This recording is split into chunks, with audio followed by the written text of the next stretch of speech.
Welcome everyone to a new story, a fresh chapter in the world of Dragon Ball Z. Time has passed since the universe-shaking battles, and our Earth has been enjoying a rare period of peace. I've watched from the cozy homes in West City, where Bulma tirelessly pursues her cutting-edge scientific breakthroughs, while young Trunks and Goten still joyfully soar through the skies, their laughter echoing. Or at Gohan's home, where Chi-Chi prepares enormous breakfast, Vidal gently smiles beside a studious Gohan, and little Pan, energetic and already able to fly, plays mischievously. Even Kami's lookout, high above, is filled with serenity under the watchful eyes of Dende and Mr. Popo. However, such peace can never last forever.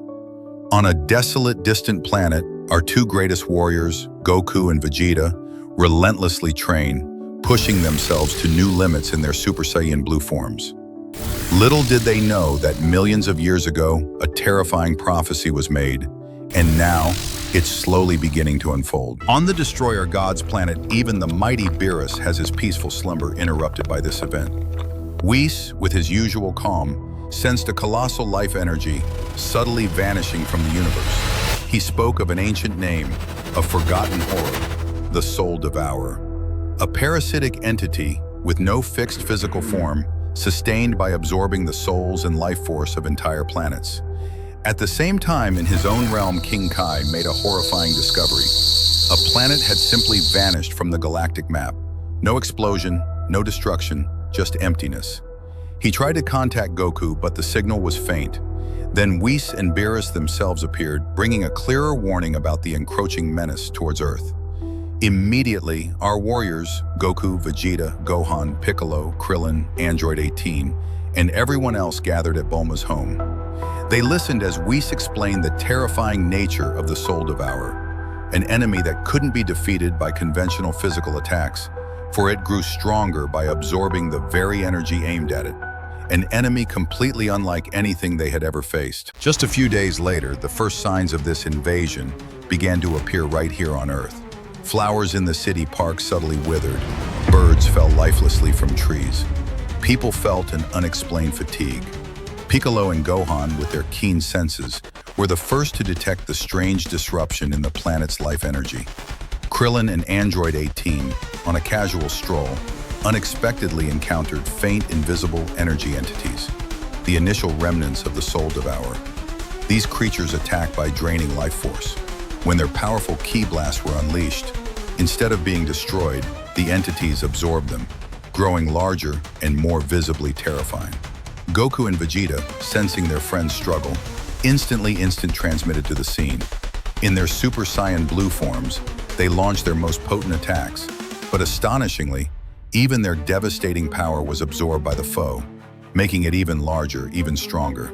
From a distant moon, Beerus and Whis silently observed the battle. They knew the true nature of this threat, and they understood that this was a challenge the Z-Fighters would have to overcome themselves. Goku and Vegeta, along with the other warriors, now understood. This was not an enemy they could simply overpower. The Soul Devourer was a completely new kind of threat, one that was devouring life from within. The shadow of the Soul Devourer looms large, and the battle for the very soul of Earth has only just begun. Will our heroes find a way to combat an enemy that grows stronger with every attack?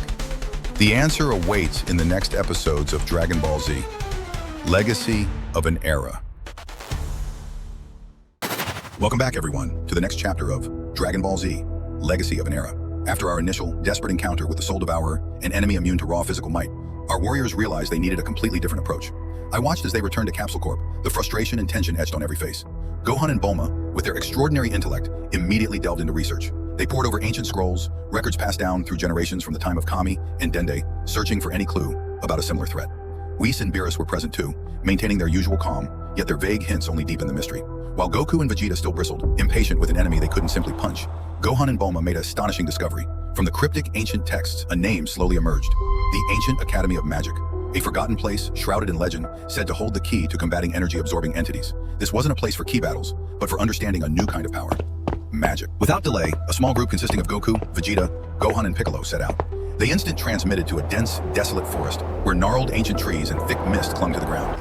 Their footsteps led them down crumbling paths through the silent ruins of a forgotten civilization. Finally, a majestic yet terrifying sight appeared before them. A colossal ancient academy of magic, consumed by time and nature, yet still exuding an aura of immense ancient power. The academy's entrance was sealed by a complex magical energy barrier, glowing with ancient symbols. Goku and Vegeta, by instinct, attempted to shatter it with their most powerful Super Saiyan Blue attacks. But no, their mighty ki blasts merely caused the barrier to ripple, the energy dissipating harmlessly. That's when Gohan stepped forward. With knowledge gleaned from the old scrolls, he realized this wasn't something to be brute forced. He began to decipher the seal, and little by little, the ancient characters on the energy barrier dissolved. A dark, chilling entrance slowly revealed itself. They cautiously stepped into the academy. The interior was damp, covered in dust, and filled with an unsettling silence. It didn't take long for them to face their first challenge. A massive ancient stone golem, animated by ancient magic, slowly rising from the shadows. Goku and Vegeta, though surprised, quickly engaged in battle, unleashing powerful strikes. Yet, it was clear this golem wouldn't be easily defeated. After defeating the golem, the Z-Fighters unearthed another ancient magic book. Gohan and Piccolo immediately delved into its secrets, making crucial breakthroughs. They discovered that magic, while distinct from ki, could interact with life energy in unique ways. It could drain, create, and manipulate. This revelation, however, wasn't easily accepted. Goku reacted with confusion, and Vegeta with clear disdain. They likely dismissed it as ridiculous. But Gohan, ever the patient scholar, calmly explained magic's fundamental principles, even demonstrating a small, contained orb of pure magical energy. This sparked surprise in Vegeta and excitement in Goku. The two powerful Saiyans finally realized that mastering this new, seemingly inferior power was essential to defeat the Soul Devourer. Their training began within the hallowed ancient halls of the Magic Academy. Initial attempts were quite humorous, marked by comical failures. Goku's spellcasting resulted in an uncontrolled ki burst that smudged his face with soot. Vegeta, despite intense concentration, only managed a tiny fizzling spark, throwing his hands up in utter frustration. Piccolo and Gohan patiently guided them, explaining the distinct differences between explosive ki and subtle arcane magic. Slowly, Goku and Vegeta's bewilderment shifted to fierce determination. They began basic magic exercises, like levitating small pebbles with their minds and conjuring faint, shimmering sparks of light. Every small step was a triumph. Goku cheered when he finally levitated a pebble a few inches, while Vegeta managed a tiny, stable magic spark, a rare, proud smirk on his face. As they delved deeper into the academy, they stumbled upon an ancient stone relief map, carved into a wall, depicting the academy's layout. A particular section was ominously marked and glowing with a faint red light, the Tower of Dread. This was said to house the most powerful, yet most dangerous forms of magic, forbidden for centuries. Both Goku and Vegeta could sense the immense, terrifying energy emanating from that area. But instead of retreating, their eyes burned with renewed resolve. They had learned valuable lessons, and now they were ready to face whatever horrors the Tower of Dread held. The Z-Fighters' new journey, their quest for magical power to counter the Soul Devourer, had only just begun. Will they master this alien energy and face the horrifying secrets within the Tower of Dread?